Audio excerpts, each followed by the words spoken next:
नमस्कार दोस्तों। डेट आज की 20 जनवरी 2026 है। स्वागत है आपका एडिटोरियल डिस्कशन में। 3 इश्यूज आज हम डिस्कस करेंगे। सबसे पहले देखो, द हिंदू में ईडी के द्वारा पावर्स का मिसयूज एंड मीडिया ट्रायल से संबंधित आर्टिकल है, ये डिस्कस करेंगे। दूसरा आर्टिकल बहुत बढ़िया है। आज आर्टिकल है रिसेशन ऑफ रिलेशनशिप क्राइसिस। फिर तीसरा आर्टिकल आज चाइल्ड ट्रैफिकिंग से संबंधित है, यह भी द हिंदू का है। तो चलिए डिस्कशन स्टार्ट करते हैं। इसके बाद नेक्स्ट आर्टिकल देखो, ईडी की फंक्शनिंग और मीडिया ट्रायल्स से संबंधित है। अपना सिलेबस में जीएस पेपर 2 के इस टॉपिक से आर्टिकल को रिलेट कर सकते हो। शुरुआत में ना राइटर के द्वारा एक सिनेरियो बताया जाता है कि पिछले साल की बात है, मई में ना एक फिल्म प्रोड्यूसर आकाश भास्करन जिनका नाम है, उनके घर में ना ईडी की रेड पड़ी। और जैसे ही रेड पड़ी ना, मीडिया में ब्रेकिंग न्यूज चल गई, 1000 करोड़ का टेस्मैक लिकर स्कैम। और देखो, जब ईडी रेड करने पहुंची ना, तो मीडिया पहले से मौजूद था। ऐसा लगा कि ईडी ने मीडिया को पहले से बुला लिया था कि हम रेड मारने वाले हैं। सबने मान लिया, क्योंकि मीडिया में दिखाया गया बार बार, तो सबने मान लिया कि जिसके घर ये रेड पड़ी है वो पर्सन जो है, फिल्म प्रोड्यूसर जो है, वो गिल्टी है। यूट्यूब पे इन्फ्लुएंसर अलग अलग तरह की वीडियो बनाने लगे कि इनके पास में लग्जरी वॉचेज हैं। मीडिया ने इस प्रकार की खबरें दिखाई कि सूत्रों के हवाले से पता लगा है कि व्हाट्सएप चैट पे सब कुछ बातचीत चल रही थी स्कैम की, और ऐसी जो व्हाट्सएप चैट हैं वो ईडी के हाथ लगी हैं। ऐसी ऐसी खबरें दिखाई गई। और मतलब कुल मिला के देखो, इन खबरों की वजह से ना पब्लिक परसेप्शन ये बन गया कि चोर पकड़ा गया है। लेकिन जब मामला मद्रास हाईकोर्ट पहुंचा ना, तो सब पलट गया। कोर्ट ने यह बोला कि जो भी रेड्स ईडी ने आकाश भास्करन के घर मारी ना, वो रेड्स इल्लीगल हैं। कोर्ट ने ईडी से पूछा कि भाई एविडेंस कहां पे है, सबूत कहां पे है। पेन गिर गया, एक बार मैं पेन उठा लेता हूं, अब ठीक है। तो कोर्ट ने पूछा कि एविडेंस कहां पे है भैया, बताओ तो सही। और ना ईडी अगर किसी मामले की जांच करती है ना, उससे पहले शेड्यूल्ड ऑफेंस का होना जरूरी है। शेड्यूल्ड ऑफेंस के बारे में अभी आएगा आगे आर्टिकल में। मतलब पहले पता होना चाहिए कि ईडी को कि ये ऑफेंस किया गया है, और उसकी जो इल्लीगल इनकम है ना, उसको वाइट में कन्वर्ट करने का प्रयास किया गया है। लेकिन पहले कोई ऑफेंस का पता ही नहीं ईडी को, और सीधा रेड मार दिया। बाद में देखो, इस केस में ना मद्रास हाईकोर्ट में ईडी को माफी मांगनी पड़ी, अनकंडीशनल एपोलॉजी, और ईडी को सारा जब्त किया गया जो सामान था वो वापस लौटाना पड़ा। राइटर बोलते हैं, देखो, सेंट्रल एजेंसी का होने का मतलब ये नहीं कि वो जो एजेंसी है वो इनफॉलिबल है, मतलब कोई गलती वो एजेंसी कर ही नहीं सकती, ये नहीं है। सेंट्रल एजेंसीज के ऊपर बार बार ये आरोप सिद्ध हुए हैं कि उन्होंने अपनी पावर का मिसयूज किया है, और ईडी जो है पॉलिटिकल टूल के तौर पे आज के समय में इस्तेमाल हो रही है। राइटर बोलते हैं, देखो, ये ना एक पैटर्न बन चुका है। मतलब एक पैटर्न समझाया जाता है राइटर के द्वारा कि ना ये एक पैटर्न बन चुका है। कैसा पैटर्न? देखो, आप ना मोडस ऑपरेंडी समझो। स्टेप 1 में क्या होता है, ईडी जो है वो किसी के घर में सर्च करती है और जो एक्यूज्ड है उसको अरेस्ट करती है। स्टेप 2 में क्या होता है, जो फ्रेंडली मीडिया होती है, मतलब कुछ ऐसे न्यूज चैनल्स जो फ्रेंडली रहते हैं एजेंसी के या फिर उस रूलिंग पार्टी के, तो उस फ्रेंडली मीडिया को ना थोड़ी बहुत चीजें ना जानबूझ के लीक कर दी जाती हैं, ताकि वो टीवी पे दिखाते रहें कि ये मिला है वो मिला है। तीसरे नंबर पे क्या होता है, फिर इन्वेस्टिगेशन स्टार्ट की जाती है। सोच के देखो, पहले इन्वेस्टिगेशन होनी चाहिए, लेकिन ईडी उल्टा कर रही है। पहले सर्च किया, अरेस्ट कर लिया, फ्रेंडली मीडिया को कुछ कुछ चीजें लीक कर दी जानबूझ के, ताकि मीडिया वाले न्यूज दिखाते रहें कि हाँ रेड डली है, ये मिला है। उसके बाद इन्वेस्टिगेशन स्टार्ट की जाती है। और चौथे नंबर पे जब कोर्ट सबूत मांगे, तो फिर ईडी जो है या फिर दूसरी एजेंसी जो है वो चुपचाप पीछे हट जाती है कि हमारे पास सबूत नहीं है। अब ये पूरा जो प्रोसेस है ना, अपने आप में पनिशमेंट बन जाता है। मतलब पनिशमेंट इसलिए बन जाता है क्योंकि फ्रेंडली मीडिया ने तो आपका पूरा कैरेक्टर असैसिनेट कर दिया ना, और आपको अरेस्ट कर लिया गया, तो आपकी रेपुटेशन तो खराब हो ही गई ना। और इन्वेस्टिगेशन आपने बाद में किया। और जब जैसे आकाश भास्करन का केस है, अब इनको जब कोर्ट ने बोला कि ये रेड इल्लीगल थी, वो खबर तो छपेगी 5वें पेज पे या फिर छपेगी नहीं, लेकिन इनके घर रेड की खबर तो फ्रंट पेज पे छपी। ये दिक्कत है। समझ गए? अब थोड़ा सा ना टेक्निकल नोट पे जाते हैं राइटर। ईडी के पास पावर कौन से एक्ट से आती है? पीएमएलए एक्ट 2002, मतलब prevention of money laundering act 2002। Money laundering का मतलब क्या होता है बताइए? देखो, मनी लॉन्ड्रिंग का मतलब यह होता है ब्लैक मनी को व्हाइट मनी में कन्वर्ट करना। यह मनी लॉन्ड्रिंग होता है, ब्लैक मनी को व्हाइट मनी में। अब पीएमएलए देखो तब लगता है, अब ध्यान से सुनिएगा, prevention of money laundering act देखो तब लगता है जब ना कोई शेड्यूल्ड ऑफेंस हो, जब कोई शेड्यूल्ड ऑफेंस हो। शेड्यूल्ड ऑफेंस को ना प्रेडिकेट ऑफेंस भी कहते हैं। शेड्यूल्ड ऑफेंस को ना प्रेडिकेट ऑफेंस भी कहते हैं। आप बोलोगे सर क्या मतलब है? ये बिल्कुल सिंपल भाषा में समझा दो। देखो, पहले ना कोई ऑफेंस होना जरूरी है। जैसे मान लो कि हां भाई किडनैपिंग हुई या फिर चोरी हुई, किडनैपिंग का पैसा या फिर चोरी का पैसा, महेश ने किडनैपिंग कर ली या महेश ने चोरी कर ली। अब महेश उस इल्लीगल पैसे को ना ब्लैक मनी को व्हाइट में कन्वर्ट करने की कोशिश करता है, तो ये हुई यहां पे इस केस में पीएमएलए लगता है। यानी देखो, कोई भी पर्सन ब्लैक मनी से व्हाइट मनी में तो तब बदलेगा ना जब यह पता हो कि उसने ब्लैक मनी कैसे हासिल किया। अब इस केस में जैसे महेश ने किडनैपिंग की है, तो पता है महेश ने किडनैपिंग की है, यह शेड्यूल्ड ऑफेंस है, और इस शेड्यूल्ड ऑफेंस का जो ब्लैक मनी है वो व्हाइट मनी में कन्वर्ट करने की महेश ने कोशिश की है, तो इस केस में पीएमएलए लग जाएगा। पॉइंट क्लियर है ना? यानी ब्लैक मनी से व्हाइट मनी कन्वर्ट करने को मनी लॉन्ड्रिंग बोलते हैं, लेकिन उससे पहले ब्लैक मनी कहां से आया उस ऑफेंस का तो पता होना चाहिए ना, तो उसे बोलते हैं शेड्यूल्ड ऑफेंस, प्रेडिकेट ऑफेंस। वो होना जरूरी है, तब जाके पीएमएलए लगता है, तब जाके ईडी एक्टिव हो सकती है। लेकिन ईडी ना जानबूझ के लॉजिक उल्टा कर देती है।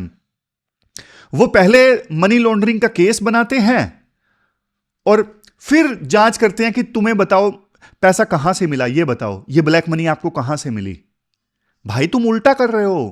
पहले ऑफेंस का पता होना चाहिए, बाद में आप मनी लॉन्ड्रिंग की जांच करो। आप पहले ब्लैक मनी सर्च करने की कोशिश करते हो और फिर कोई ना कोई केस बनाने की कोशिश करते हो जांच करके, अच्छा कहीं ना कहीं से तो मिला ही होगा, पूछ लेते हैं, डरा धमका के पूछ लेते हैं। लेकिन ये लॉजिक गलत है, मतलब ये कानून के अगेंस्ट है। इसी वजह से तो ईडी को बहुत बार कोर्ट्स फटकार सुनाती हैं कि आप जांच कर ही नहीं सकते जब तक शेड्यूल्ड ऑफेंस का ना पता हो। पहले किडनैपिंग का पता होना चाहिए, उसके बाद फिर आप जांच कर सकते हो। इसके बाद राइटर बताते हैं कि देखो ये जो पीएमएलए एक्ट है ना, ये कितना ज्यादा ड्रैकोनियन है, कितनी ज्यादा पावर्स ईडी को दी हुई है, वो बताया जाता है राइटर के द्वारा। जैसे कुछ सेक्शंस मैं बताता हूं। सेक्शन 50 पीएमएलए एक्ट का सेक्शन 50 देखो ईडी को पावर देता है कि ईडी ना किसी को भी समन कर सकती है। मतलब ईडी ने किसी को बुलाया, फॉर एग्जांपल महेश को बुलाया समन करके अपने ऑफिस में, और फिर महेश से शपथ दिलवाई जाती है, ओथ ली जाती है कि आपको सच सच बोलना है, सच के अलावा कुछ भी नहीं बोलना है। और वैसे देखो आमतौर पे ना पुलिस के सामने कोई स्टेटमेंट दी जाती है ना, वो कोर्ट में मायने नहीं होती, कोर्ट में एडमिसिबल नहीं होती। लेकिन ईडी के सामने अगर कोई स्टेटमेंट दी जाती है ना, तो वो कोर्ट में एडमिसिबल है। आप पावर समझना ईडी के पास कितनी ज्यादा पावर है। पुलिस के सामने आप स्टेटमेंट देते हो वो कोर्ट में नहीं मानी जाएगी, लेकिन ईडी के सामने आपने स्टेटमेंट दी वो कोर्ट में मानी जा सकती है। तो ये तो देखो आर्टिकल 20 सेक्शन 3 के अगेंस्ट हो गया। संविधान का आर्टिकल 20 सेक्शन 3 क्या बोलता है कि किसी को भी मजबूर नहीं किया जा सकता सेल्फ इंक्रिमिनेशन के लिए, मतलब अपने खिलाफ ही कोई किसी को सबूत देने के लिए मजबूर नहीं किया जा सकता। लेकिन पीएमएलए एक्ट के सेक्शन 50 में जो प्रोविजन है वो तो फंडामेंटल राइट्स के भी अगेंस्ट है। फिर इसके बाद में सेक्शन 17 की भी बात की जाती है। सेक्शन 50 आपने डिस्कस कर लिया। सेक्शन 17 जो है वो किससे संबंधित है? ये सर्च से संबंधित है। ईडी जो है किसी के घर में भी रेड मार सकती है, सिर्फ उनके पास में ना रीजन होना चाहिए बिलीव करने का कि हाँ भाई इसने मनी लॉन्ड्रिंग की है। रीजन होना चाहिए, किसी घर में भी रेड मारी जा सकती है। और अक्सर देखो ये जो रीजन होता है ना, वो सिर्फ र्यूमर्स के आधार पे होता है, अफवाहों के आधार पे होता है, और सबूत ज़्यादा होते नहीं है ईडी के पास में। फिर भी वो सेक्शन 17 का यूज करके रेड मार देते हैं, किसी का हाउस सर्च कर लेते हैं। फिर सेक्शन 19 जो है वो अरेस्ट से रिलेटेड है। बिना वारंट के ईडी जो है अरेस्ट कर सकती है, बस ऑफिसर को लगना चाहिए कि आप गिल्टी हो और ईडी अरेस्ट कर सकती है। फिर इसके बाद राइटर बोलते हैं, देखो नॉर्मल कानूनों में क्या होता है, innocent until proven guilty. Normal कानूनों में ये होता है इनोसेंट अंटिल प्रूवन गिल्टी, लेकिन पीएमएलए एक्ट में क्या है, गिल्टी अंटिल प्रूवन इनोसेंट, यानी जब तक प्रूव नहीं हो जाता तब तक आप गिल्टी हो और आपको खुद प्रूव करना पड़ेगा कि मैंने गुनाह नहीं किया है। तो इतना ड्रैकोनियन कानून है ये ईडी वाला। देखो एक फेमस कोट है, आप सबने बहुत बार सुना है, power tends to corrupt and absolute power corrupts absolutely. तो ईडी के पास में देखो एक्स्ट्रा ऑर्डिनरी पावर्स हैं, अकाउंटेबिलिटी होनी चाहिए लेकिन कोई अकाउंटेबिलिटी नहीं है। बार बार ईडी के जो ऑफिसर्स हैं वो करप्शन में पकड़े जाते हैं, जैसे इसी आर्टिकल में बहुत सारे एग्जांपल्स दिए जाते हैं, मैं आपको दिखा भी देता हूं। ये देखो नवंबर 2023 की बात है, एक ईडी ऑफिसर अरेस्ट हुआ चिट फंड केस में ब्राइब लेने के लिए। तमिलनाडु में 2023 में दिसंबर 2023 में एक ऑफिसर पकड़ा गया, वो पैसे मांग रहा था केस ड्रॉप करने के लिए। मुंबई में अगस्त 2024 का केस है, सीबीआई ने एक ईडी के असिस्टेंट डायरेक्टर को अरेस्ट किया रिश्वत लेने के आरोप में। उड़ीसा में मई 2025 में ईडी के एक सीनियर ऑफिसर को पकड़ा गया, वो एक माइनिंग बैरन से ना रिश्वत मांग रहे थे। तो सोच के देखो, मतलब इतनी अंधाधुंध पावर्स है तभी इतना ज्यादा करप्शन कर रहे हैं ईडी के ऑफिसर्स। अगर देखो करप्शन रोकने वाले ही करप्ट होंगे तो देश का क्या होगा। इससे ना बल्कि इंस्टीट्यूशंस की मोरल अथॉरिटी खत्म हो जाती है। जब कोई किसी ऑफिसर की खबर आती है तो बस उसको सस्पेंड कर दिया जाता है, दोबारा बहाल कर दिया जाता है। भाई एक दो ऑफिसर को सस्पेंड करने से कुछ नहीं होगा, आप इंस्टीट्यूशन में रिफॉर्म लेके आओ। ईडी का यूज ना अभी पॉलिटिकल लीडर्स अपने फायदे के लिए कर रहे हैं। वेस्ट बंगाल में अभी हाल ही में ईडी ने रेड्स की थी, तो ना ममता बनर्जी ने आर्टिकल 32 के तहत सुप्रीम कोर्ट में पिटीशन डाल दी। तो जस्टिस BV नागरत्ना की ऑब्जर्वेशन थी कि अगर ईडी जैसे संस्थान ही आर्टिकल 32 का वायलेशन करेंगे या फिर फंडामेंटल राइट का वायलेशन करेंगे तो फिर देखो बाकियों का क्या होगा। और मीडिया के बारे में बात बोली जाती है कि मीडिया का रोल क्या होना चाहिए। मीडिया का रोल ये होना चाहिए कि पहले सच को वेरीफाई करो और उसके बाद आप चीजें पब्लिश करो। लेकिन आज मीडिया जो है ना वो स्टेनोग्राफी का काम कर रहा है। जैसे ही ईडी ने कुछ लीक किया वैसे का वैसा उन्होंने छाप दिया बिना वेरीफाई करके। तो जर्नलिज्म जो है वो सिर्फ स्टेनोग्राफी की तरह बन गया है। मीडिया ट्रायल नहीं चलना चाहिए, क्योंकि देखो किसी की रेपुटेशन खराब करते हो जिंदगी भर उस पर धब्बा लग जाता है, चाहे वो बंदा कितना ही ईमानदार हो। आपके लिए वो टीआरपी है, दूसरे की जिंदगी है, रेपुटेशन उसने जिंदगी भर मेहनत करके कमाई है। तो ये हमने पूरा आर्टिकल डिस्कस किया। लास्ट में देखो सॉल्यूशन में यही बोला जाता है कि कोर्ट्स को ना ईडी की पावर डिफाइन करनी चाहिए। मतलब हर ऑफिशियल वर्जन सच नहीं होता, सिटीजन्स को भी ना एविडेंस मांगना चाहिए। सिर्फ टीवी पे जो दिखाया जाता है वो सच नहीं होता है, चीज़ों को मैनिपुलेट किया जाता है। और ईडी के अंदर भी करप्शन को खत्म करना है, ट्रांसपेरेंट ढंग से इंटेरोगेशन होनी चाहिए। तो ये पूरा आर्टिकल हमने डिस्कस किया ईडी से संबंधित। चलते हैं आगे। इसके बाद नेक्स्ट आर्टिकल देखो, क्राइसिस ऑफ रिलेशनशिप रिसेशन से संबंधित है। आप ना सिलेबस में जीएस पेपर 1 इंडियन सोसाइटी से इस आर्टिकल को रिलेट कर सकते हो। देखो वैसे रिलेशनशिप रिसेशन आप बोलोगे सर ये टर्म तो मतलब इकोनॉमिक के सेंस में ज़्यादा यूज होता है रिसेशन का वर्ड का मतलब, है ना, इकोनॉमिक रिसेशन। लेकिन यहां पे रिसेशन का मतलब है डिक्लाइन। मतलब हम ये बात कर रहे हैं कि ना आजकल ना ह्यूमन कनेक्शंस में और मैरिज के इंस्टीट्यूशन में ना काफी गिरावट आई है।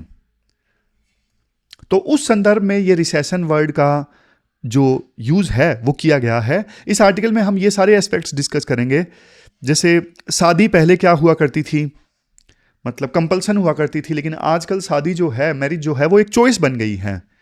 वुमेन एम्पावरमेंट का रोल, ये सारी चीजें हम डिस्कस करेंगे एक एक करके।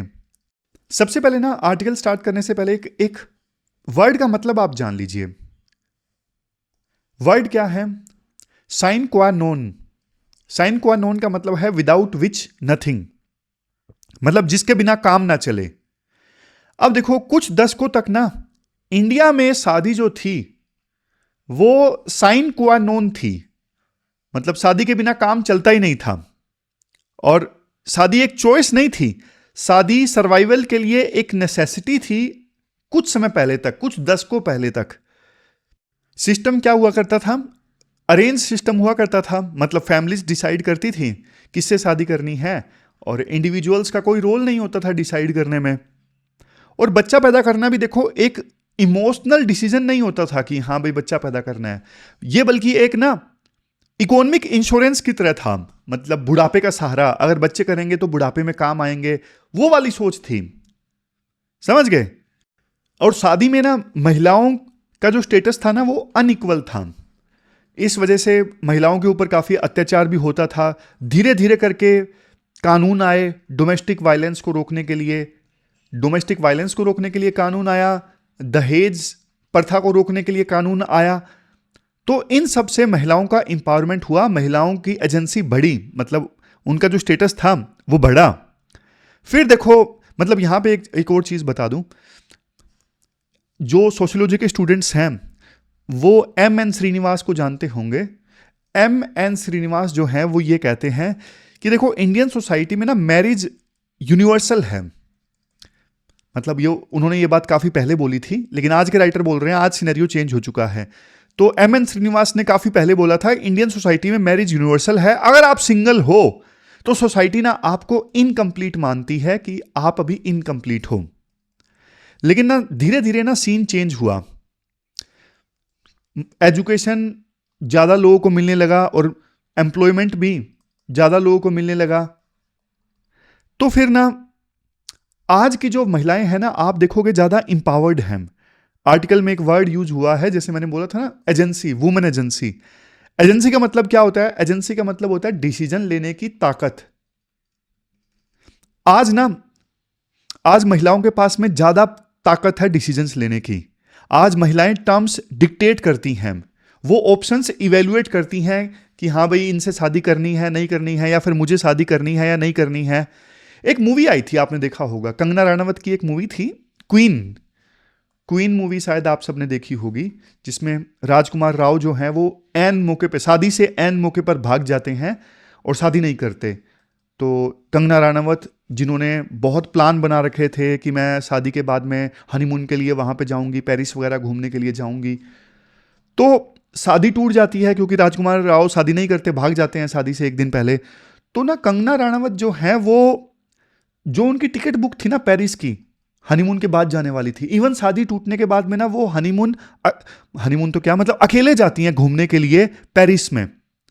तो ये मूवी ना एक बड़ा मैसेज देती है सेल्फ सेलिब्रेशन।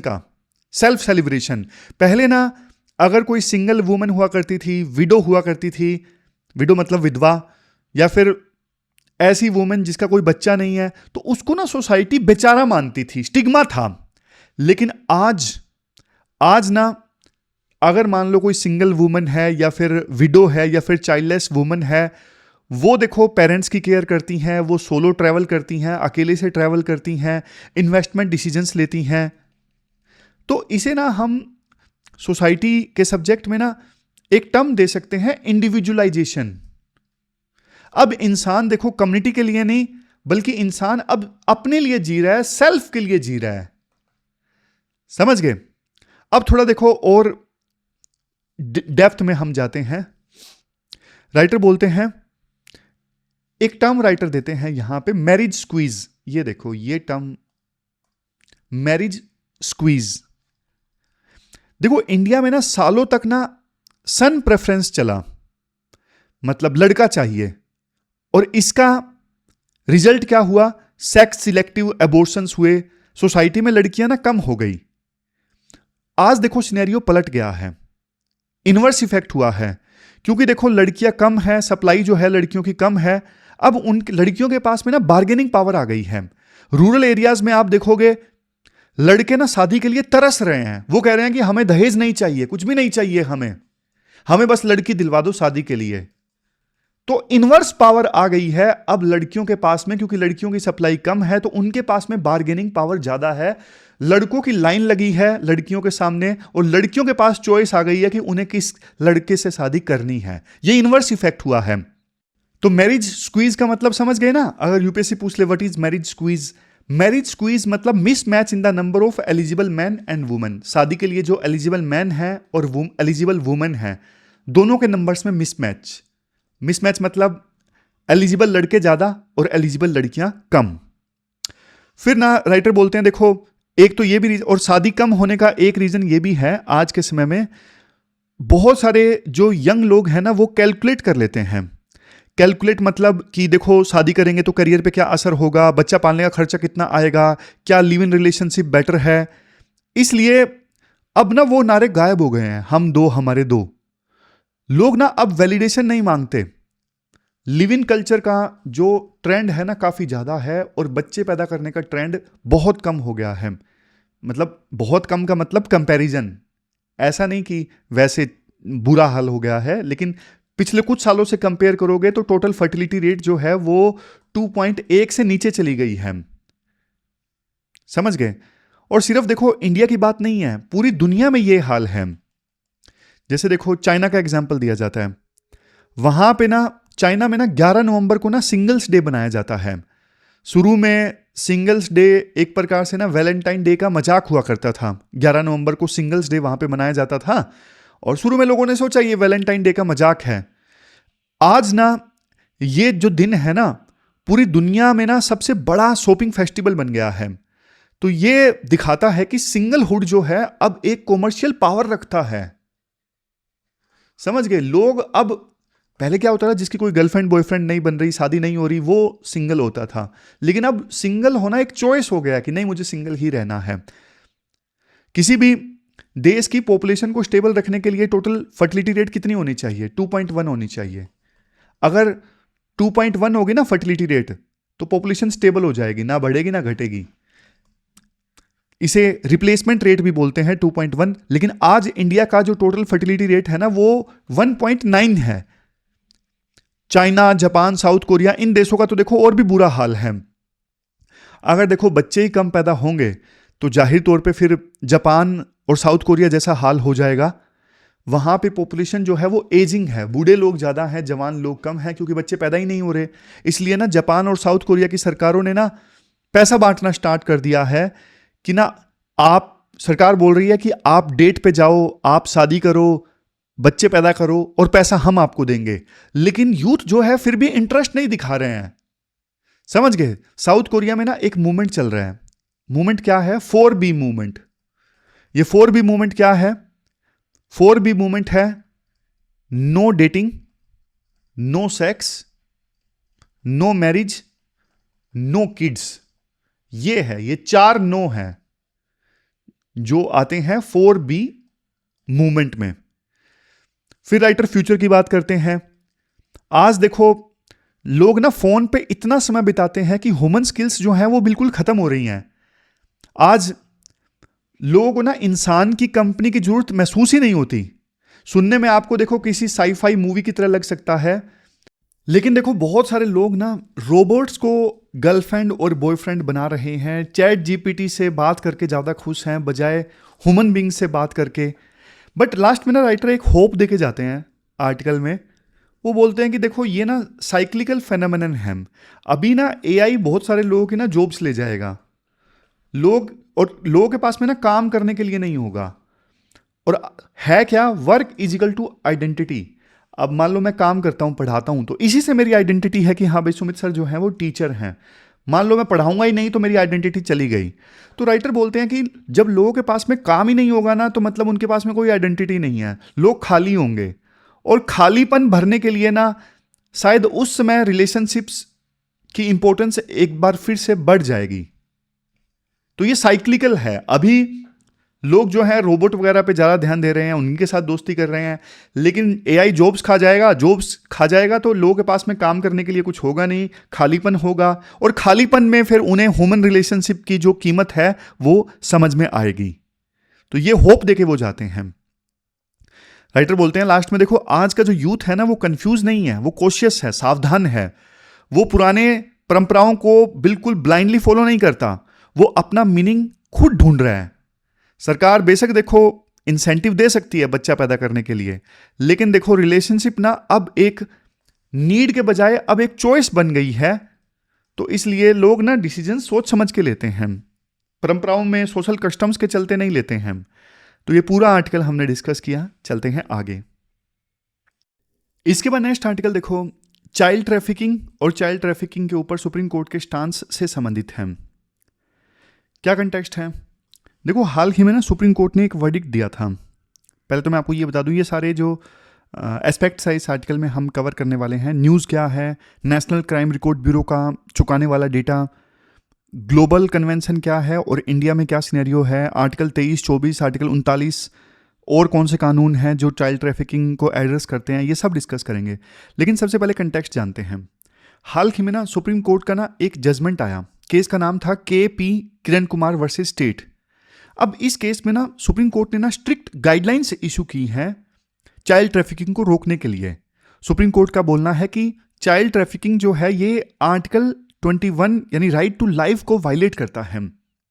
अब आप सोच के देखिए, अगर देखो जो लोग चाइल्ड ट्रैफिकिंग करते हैं उन्होंने बच्चों की आज़ादी छीन ली, मतलब पकड़ लिया, भीख मांगने में लगा दिया, तो फिर लाइफ का मतलब ही क्या है?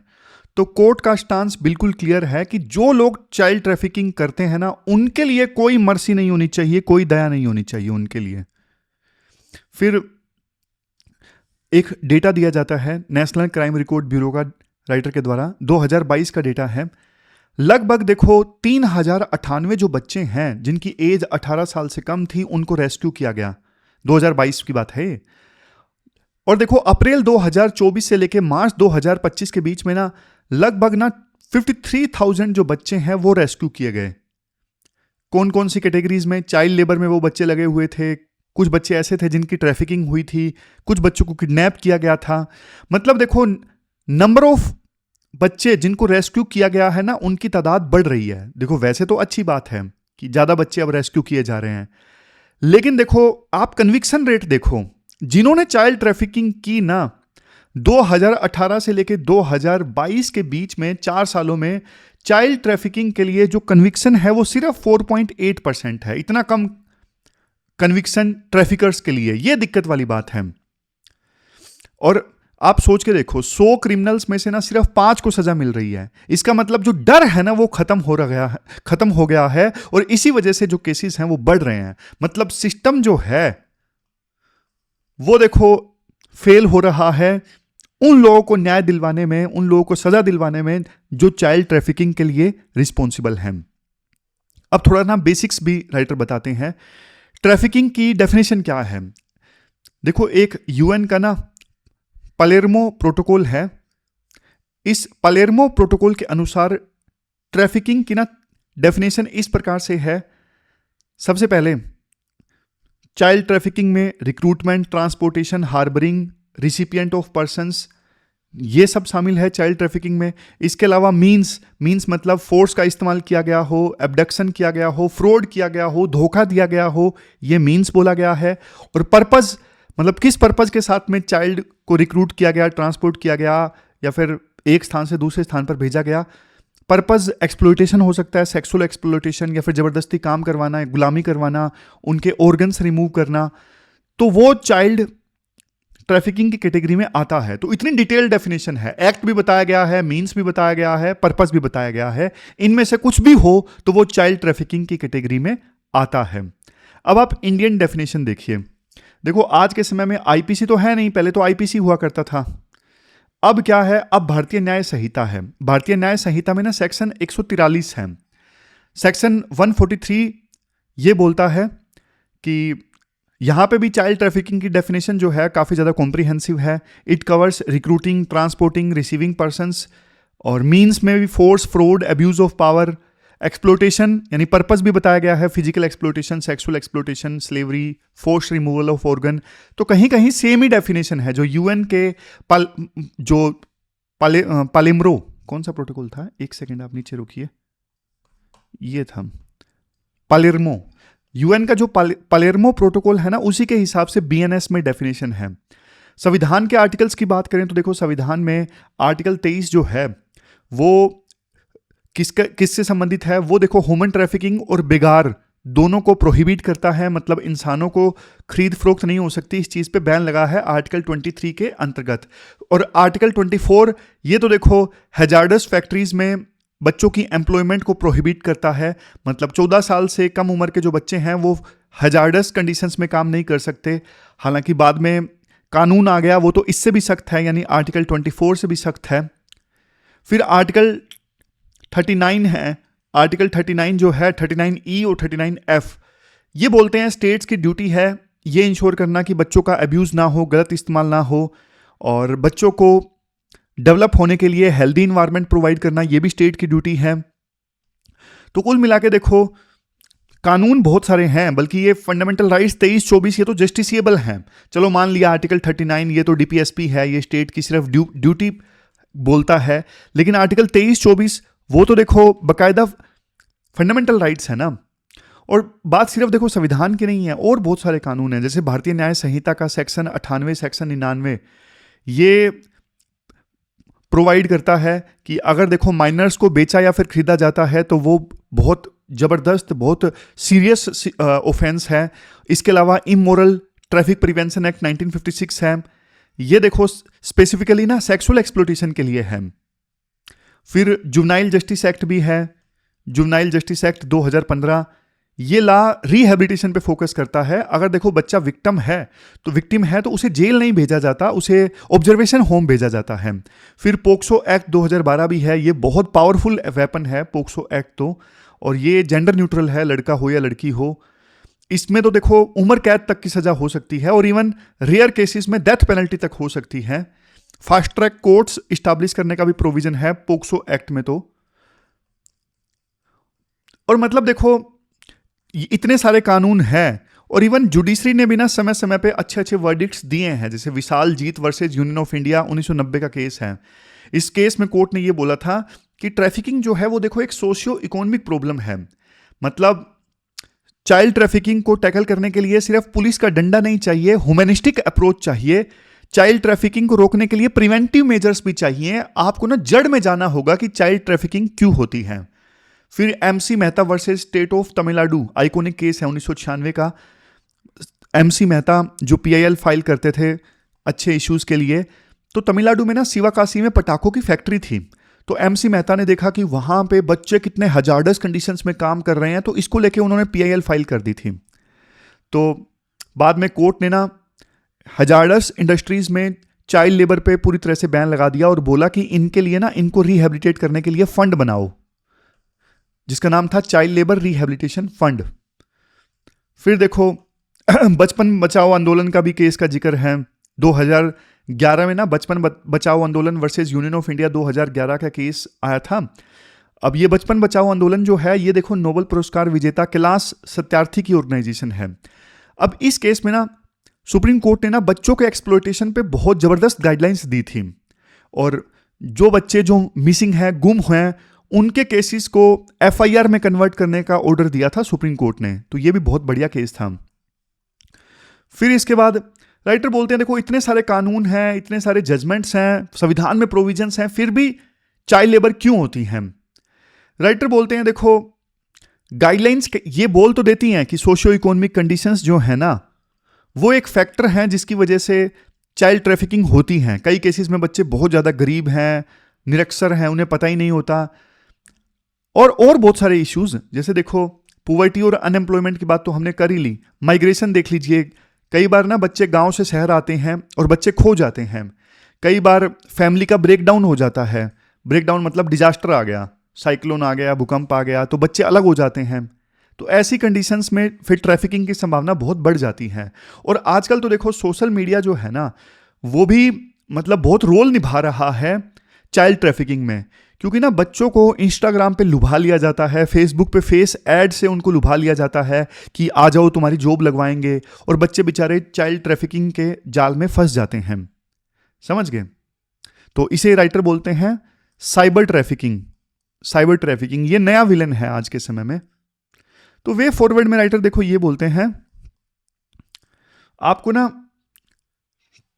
3P स्ट्रेटजी अपनानी होगी। 3P मतलब सबसे पहले प्रिवेंशन पे फोकस करो, दूसरे नंबर पे प्रोटेक्शन, और तीसरे नंबर पे प्रोसिक्यूशन यानी कन्विक्शन रेट अच्छा होना चाहिए। जब तक देखो कन्विक्शन रेट अच्छा नहीं होगा तो डर पैदा नहीं होगा। फिर आपको ना फेडरल कोऑपरेशन चाहिए, क्योंकि देखो लॉ एंड ऑर्डर ना स्टेट सब्जेक्ट है, लेकिन ये ट्रैफिकिंग के जो क्राइम होते हैं ना कई बार इंटर स्टेट होते हैं। सेंटर और स्टेट को ना मिलकर काम करना होगा। तो इसमें तो एनआईए जैसी जो एजेंसी है ना उनका रोल बढ़ना चाहिए ट्रैफिकिंग को रोकने में। लास्ट में राइटर बोलते हैं टेक्नोलॉजी का यूज करो, एआई और फेशियल रिकॉग्निशन, ताकि मिसिंग बच्चों को ट्रैक किया जा सके, उनको रिकॉग्नाइज करने के लिए। और हर एक रेस्क्यू किए गए बच्चे को ना एजुकेशन मिलनी चाहिए, काउंसलिंग मिलनी चाहिए। सिर्फ खाना देने से काम नहीं चलेगा, उनका रिहेबिलिटेशन अच्छे से होना चाहिए। तो ये पूरा आर्टिकल हमने डिस्कस किया। लास्ट में क्वेश्चन देख लेते हैं जो आपको अटेम्प्ट करना है। ये क्वेश्चन आपको देखो ईडी से संबंधित अटेम्प्ट करना है और 15 मार्क्स का क्वेश्चन है। 250 वर्ड्स में आपको इस क्वेश्चन का आंसर देना है। तो ये थी हमारी आज की डिस्कशन। कल मिलते हैं फिर से एक नई डिस्कशन के साथ। तब तक आप अपना ध्यान रखिए, अच्छे से पढ़िए। Thank you very much for discussion.